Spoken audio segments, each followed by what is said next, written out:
السلام علیکم ورحمۃ اللہ وبرکاتہ۔ بسم اللہ الرحمن الرحیم الحمد للہ رب العالمین، الصلاۃ والسلام علی خاتم الانبیاء والمرسلین وعلی آلہ وصحبہ اجمعین، اما بعد۔ یہاں ایک بھائی کا سوال ہے کہ جو شخص قرآن و سنت سے دلائل سننے کے باوجود تعویذ گنڈوں کے استعمال سے نہیں رکتا، کیا اسے کافر یا مشرک کہنا صحیح ہوگا؟ تو اس کا جواب ہے کہ نہیں، اس کو کافر اور مشرک کہنا صحیح نہیں ہے۔ کیوں؟ کیونکہ اولاً تعویذ اور گنڈا یہ عام حالات میں شرک اصغر کا مرتکب دائرہ اسلام سے خارج نہیں ہوتا۔ کفر اصغر اور شرک اصغر کا مرتکب دائرہ اسلام سے خارج نہیں ہوتا ہے، یہ واضح ہونا چاہیے۔ تو تعویذ گنڈا جو ہے حقیقت میں عام حالات میں یہ شرک اصغر ہے، اس لیے تعویذ اگر کوئی لٹکاتا ہے تو اس کو مشرک نہیں، ہاں اس کے اس فعل کو ہم شرک کہیں گے کہ اس کا فعل یہ شرک ہے، لیکن اس کو مشرک کا ٹائٹل نہیں دیا جا سکتا، کیونکہ تعویذ یہ شرک اصغر ہے جو ہے عام حالات میں۔ ثانیاً یہ کہ ہر کفر اور شرک کا ارتکاب کرنے والا،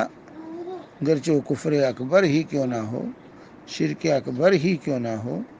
اگر انسان اس کا مرتکب ہو گیا ہے تو صرف اس کے ارتکاب سے اس کو کافر اور مشرک نہیں کہا، ہاں اس کا یہ عمل کفر ہے، اس کا یہ عمل شرک ہے، یہ کہنا صحیح ہے۔ اور یہ بھی کہنا صحیح ہے کہ اس چیز کا جو ارتکاب کرے وہ کافر ہے، لیکن زید نے اس کا ارتکاب کیا یا بکر نے اس کا ارتکاب کیا وہ کافر ہو گیا، یہ بڑے ہی سنگین فتویٰ ہے، اس سے انسان کو احتراز کرنا ہے، یہ نہیں لگایا جا سکتا جب تک کہ آپ حالات سے واقف نہ ہوں، اللہ کی حجت اس پر پوری نہ کر دیں، اس کے سامنے اس فعل کے شرک اور کفر ہونے کو دلائل کے ساتھ واضح نہ کر دیں، ثابت نہ کر دیں۔ اور پھر جو موانع ہیں، کیوں کہا، کن حالات میں اس کا ارتکاب کیا ہے، یہ بھی آپ کے سامنے جب تک واضح نہ ہو جائے، تو اس لیے کسی معین شخص کو پر کفر کے ارتکاب کی وجہ سے کافر ہونے کا فتویٰ لگانا یہ صحیح نہیں ہے۔ چنانچہ اس سلسلے میں صحیح بخاری کی حدیث ہے، حدیث نمبر 3481، کہ ایک شخص جو ہے اس نے بہت سے گناہوں کا ارتکاب کیا تھا، اور جب اس کی موت کا وقت آیا تو اس نے اپنے بیٹوں کو وصیت کی کہ میرے بیٹو، انا جو ہے اذ انا مت فاحرقونی، جب میں مر جاؤں تو مجھے جلا دینا اور میری راکھ کو ہوا میں اڑا دینا۔ فواللہ لئن قدر علی ربی لیعذبنی عذابا ما عذبہ احد، کہ جو ہے اللہ کی قسم، اگر اللہ تبارک و تعالی مجھ پر قادر ہوا تو مجھے ایسا عذاب دے گا کہ کسی کو ایسا عذاب نہیں دیا۔ جب وہ شخص مر گیا تو اس کی اولاد نے وہی کیا اور اس کو ہوا میں جلا کر اڑا دیا۔ اللہ تعالی نے زمین کو حکم دیا اور اس کے تمام اجزاء جمع کیے گئے،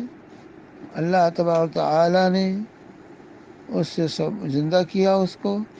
اور سوال کیا کہ جو ہے ما حملک علی ما صنعت، اللہ نے پوچھا تو نے جو کیا کس چیز نے تجھے ابھارا اس پر؟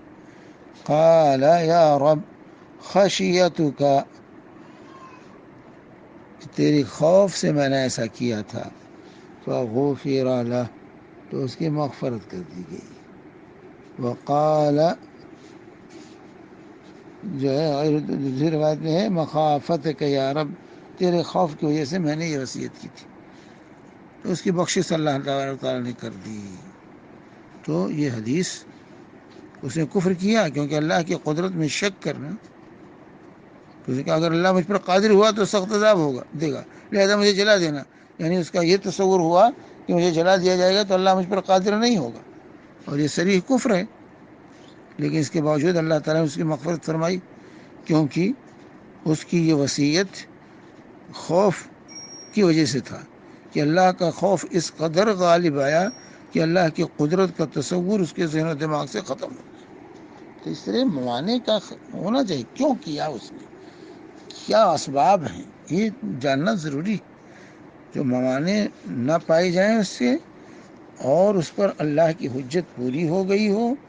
اور وہ فعل کفر اصغر نہیں بلکہ کفر اکبر ہو، شرک اکبر ہو، تو پھر ایسی صورت میں یہ معاملہ علماء کا ہے، وہ فتویٰ لگائیں گے۔ یہ ہمارا اور آپ کا کام نہیں ہے کہ جس کو چاہے کافر کا ٹائٹل دیتے رہیں، یہ واضح ہونا چاہیے۔ ہاں یہ کہیں گے کہ یہ کام کرنا شرک ہے، یہ کام کرنا کفر ہے، لیکن اگر کسی نے اس کا ارتکاب کیا تو اس کا نام لے کر نہیں کہیں گے زید کافر ہو گیا یا بکر کافر ہو گیا ہے، نہیں، بلکہ اس کو سمجھانے کی، اس کو بتلانے کی، اللہ کی حجت کو اس پر پوری کرنے کی ہم کوشش کریں گے۔ وصلی اللہ علیہ نبینا محمد وعلی آلہ وصحبہ وسلم۔